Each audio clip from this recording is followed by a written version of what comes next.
meie koostöö sai alguse siis, kui Justiitsministeerium võttis vastu kindla seisukoha, et tuleb teha uus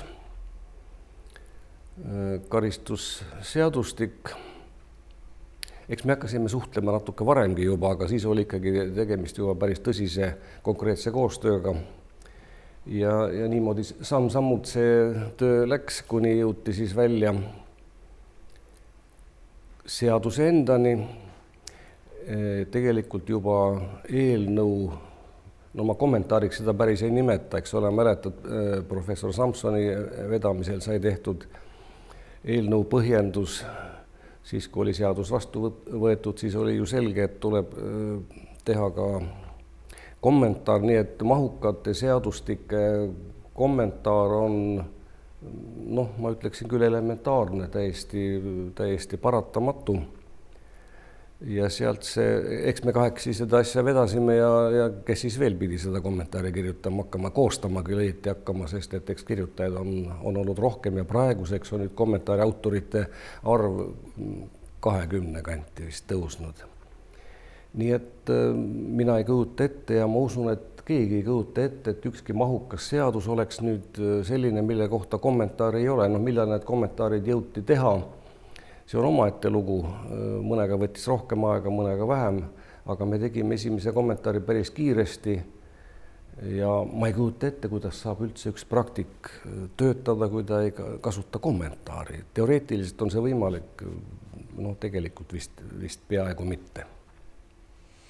Nojah, tegelikult kui vaadata ajalooliselt, siis ega ütleme niiviisi karistusseadustiku või varasemalt siis kriminaalkoodeksi või veel varem kriminaalseadustiku kommentaar on Eesti akadeemilise õigus maailma juurde ju alati kuulunud. Me võime rääkida täiesti ju sellest, et Eestis on ajalooline traditsioon teha suuremate seaduste kommenteeritud väljaandeid ja karistusseadustik on osa sellest. Et juba ju Eesti esimesel iseseisvuse ajal oli kriminaalseadustiku kommentaar, nõude ajal seda traditsiooni jätkas ju professor Ilmar Rebane, kes samuti ju seisis hea selle eest, et oleks Eesti NSV kriminaalkoodeksi kommentaar, millest oli mitu väljaannet, kuna ju see seadus muutus muidugi oluliselt vähem kui praegune seadus. Aga oli mitu väljaannet ja nii nagu Jaan väga õieti ütles ju juba selle karistusseadustiku eelnõu tegemise ajal, kuivõrd tegemist oli ikkagi täiesti uue õigusega, siis peeti vajalikuks teha selline eelnõu põhjendus. Sisuliselt oli ikkagi paragrahvi haaval, tegelikult kommentaar, aga ta puudutas ainult eelnõu üldosa, sest et selleks ajaks eriosa ei olnud veel valmis, aga üldosa pinnalt tekkinud diskussioonid olidki võib-olla kõige teravamad. Ja siis, et näidata, miks üks või teine lahendus on valitud, oli selline eelnõu põhjendus, mille juura välja andis. Ja see eelnõu põhjendus andiski juba sellise esmase lähtealuse, kui karistusseadustik vastu võeti 2001, siis ette valmistada karistusseadustiku kommentaar, mis ikka selles ajaloolises järjepidevuses oleks siis olnud Eestis kehtestatud uue karistusseaduse kommenteeritud väljaanne. Aga loomulikult ei olnud see ainult meie kahe töö, see ikkagi oli kollegiaalne ettevõtmine, sest et võib-olla kuigi me põhiosa üldosa paragrahvidest võtsime enda kommenteerida, siis eriosal on ikkagi väga suur spetsiifika lähtuvalt eriosa peatükist ja selge see, et ega seal vastav eriala spetsialiste kaasamata, kes on näiteks seal tegevad maksude valdkonnas või seal mingites teistes spetsiifilistes valdkondades, nagu näiteks keskkonnaõigus, neid kaasamata ei ole ju võimalik teha väga sisulist kommentaari ja üllatav oli võib-olla tagantjärgi vaadates see, et see esimese väljaande kommentaar tekkis suhteliselt lühikese aja jooksul. Et võib-olla toona oli seda õhinapõhist tegutsemist märksa rohkem kui praegu, sest ega ju ma usun, seda võivad ju teised kolleegid ka kinnitada, kes on kommentaaride koostamisega tegelenud, et kõige raskem etapp on eri autoritelt käsikirjade kokkusaamine. Et innustada neid tööle ja et ikka käsikiri laekuks tähtajaks või kuidagi laeku tähtajaks, siis mõistlikul ajal pärast tähtaja kukkumist.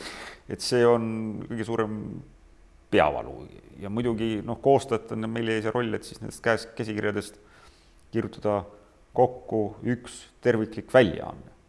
Muidugi igal kirjutajal on oma stiil, oma lähenemine, oma selline lause ülesehitus, aga see lõppastmes ju antaks välja kui üks teos. Ja koostaja roll ongi siis peale muidugi nende tekstisiseste viidete ja kõige selle tehnilise aparatuuri ikkagi selle teose tervikuks kokkupanek. No, mis tegi asja lihtsamaks oli see, et paralleelselt eelnõu menetlemisega toimus ka koolitus.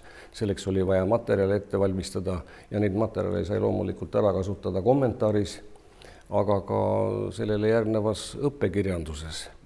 Aga koostamistöö osas sellega tuli, ei ole vist Priit sulle ka üllatus või saladus, eks me võtsime ikkagi ju Ilmar Rebase stiili aluseks, see tähendas kommentaari lakoonilisust, meile otseselt mahtu ette ei antud, aga eks tuli ikkagi arvestada. Nii et niisugune mõõdukas vaimne terror autoritega kuulub koostamise juurde, tuleb stiili ühtsustada. Sisulistes küsimustes loomulikult igal autoril on õigus oma seisukohale, kuni ka praeguses väljaandes 5., mida me teeme, autorid, nii mõneski kohas on autor ütleb ikka, et ta ei ole nõus näiteks Riigikohtu seisukohaga ja nii edasi.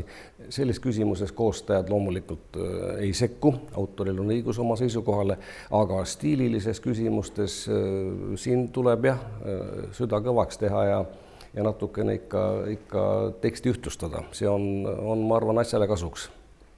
Selles mõttes on sul muidu õigus, et ega see kommentaari koostamine on mingis mõttes ikkagi ka asi iseenesest. Seal on terve hulk selliseid küsimusi, mis tuleb eelnevalt ära lahendada, et kuidas üldse seda kommentaari süstemaatiliselt üles ehitada.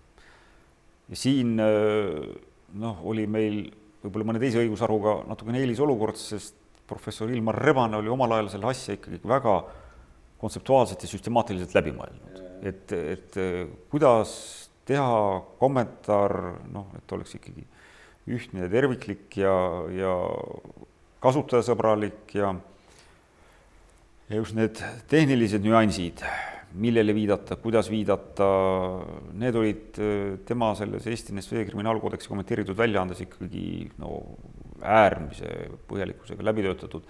Ja selle ülevõtmine karistusseadustiku kommenteeritud väljaande aluseks oli selles mõttes lihtne ja palju tööd oli tehtud. Ja teiselt poolt tagas see ka selle traditsiooni järjepidevus, et ei ole see mingisugust nullist alustamist, vaid nii nagu seda on tehtud varasemalt, siis see lähenemine jätkub ka hiljem.